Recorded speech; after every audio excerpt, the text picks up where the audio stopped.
ESPN FC Global Editorial Desk. Oh. You know them, don't you? They've come up with the pre-World Cup power Do you know what? rankings. That's actually, of all the stuff on there, that's my favourite piece. The Global Editorial Desk. That's the first thing that stuck out to me.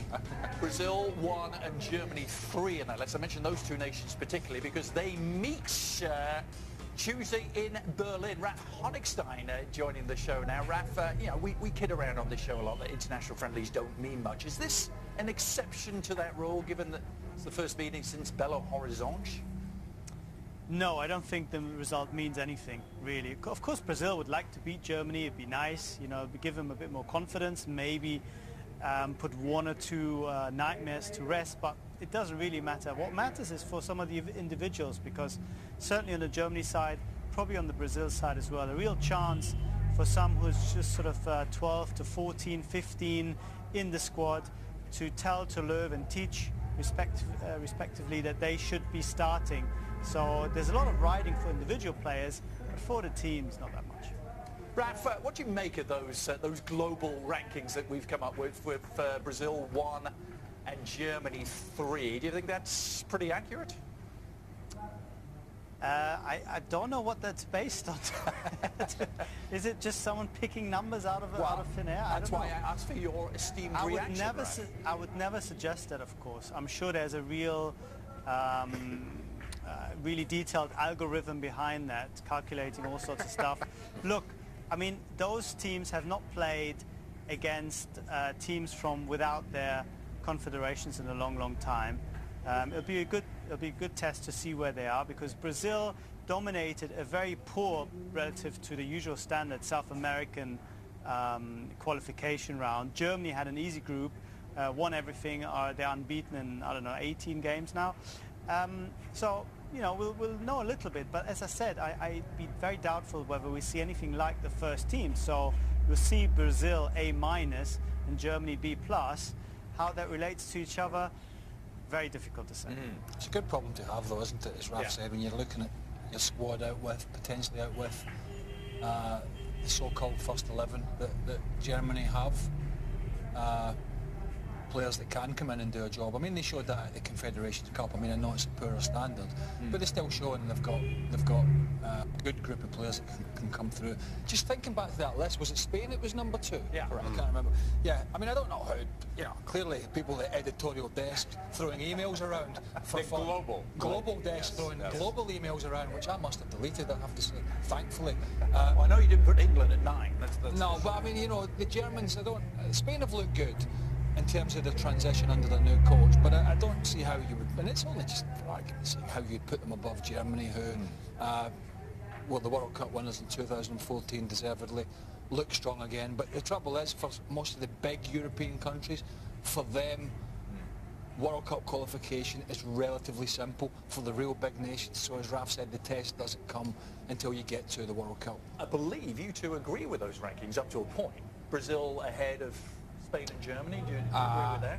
Yes, I think Brazil was outstanding in the World Cup qualifiers in South America, and they made it look easy in an area in which certainly is not easy. Ask Argentina, who essentially went through the back door in order to get to the World Cup.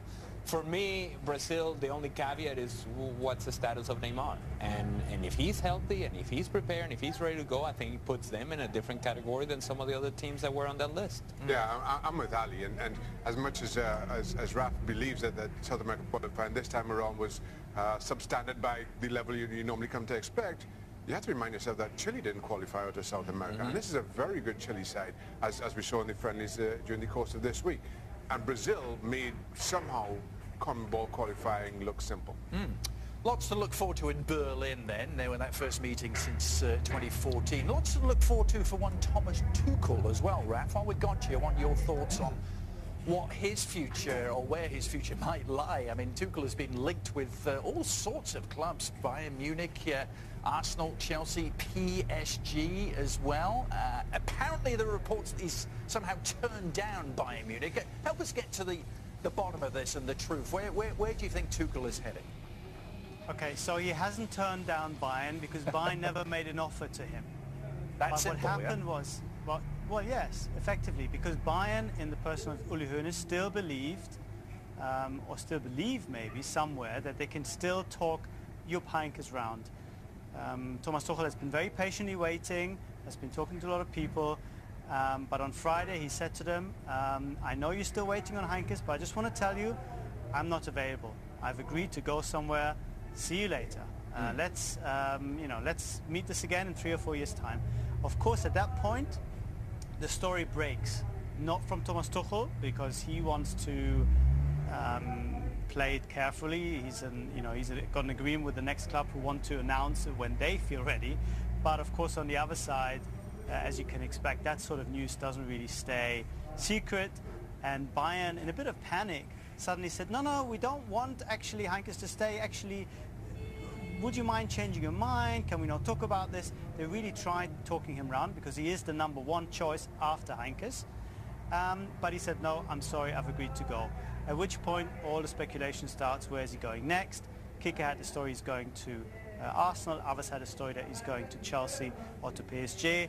Now, having talked to someone who's very close to the situation, my understanding is that Arsenal is definitely not an option, for the very simple reason that Arsenal are not in a position right now to offer anyone the job, because Arsene Wenger is still there and hasn't decided what he wants to do, and certainly the board have not decided to fire him. I don't think they will ever do that. That's my view. So PSG or Chelsea seem the most realistic option. As you can understand, his people are very careful not to give too much away, because they need the club to make the announcement. Raf, the knock on Thomas Tuchel is he doesn't handle the big players, the superstars perhaps, as well as other managers. Is that accurate? I don't think that is accurate. I think that's an overgeneralization. I mean, this is a guy who picked up a very demoralized, low in confidence Henrik Mkhitaryan, and transformed them into a player that had offers all over the world, including, of course, Man United, where again it didn't work out for whatever reason. Aubameyang came to a completely different level under him, started scoring hundreds of goals, well, exaggerating slightly. So, superstars at Dortmund, first of all, you'd be hard to press to find any at that level, but the big players performed. His problem was more on the club side, and his problem in the second half of the season was one or two of the German players who felt very strongly about some of the man management decisions he made, and by the end he'd lost, he hadn't quite lost the dressing room, but he'd lost a lot of friends and a lot of support. So I think it's a bit too easy to say he can't handle big players, but what is true that he's only had 2 years experience at the highest level, because 5 years at Mainz was a very different job. Apparently he turned down the opportunity to talk to Southampton a couple of weeks ago. So what sport? where Talk to them about where do you what? see him? I mean, do you see him at Chelsea or PSG? Well, the stories are out there, whether it's just trying to obviously his agent and whatever. I don't know. I don't understand why you would turn down Bayern Munich unless you've got someone that's coming really close, and Arsenal certainly not that. And as Raf mentioned, they've got a manager there at the moment who seems reluctant to go. The Chelsea and PSG jobs would be something I think he would have to view short-term, because it's been proven at these clubs that managers go in there, they have some semblance of success, but there's no longevity at either of those two clubs.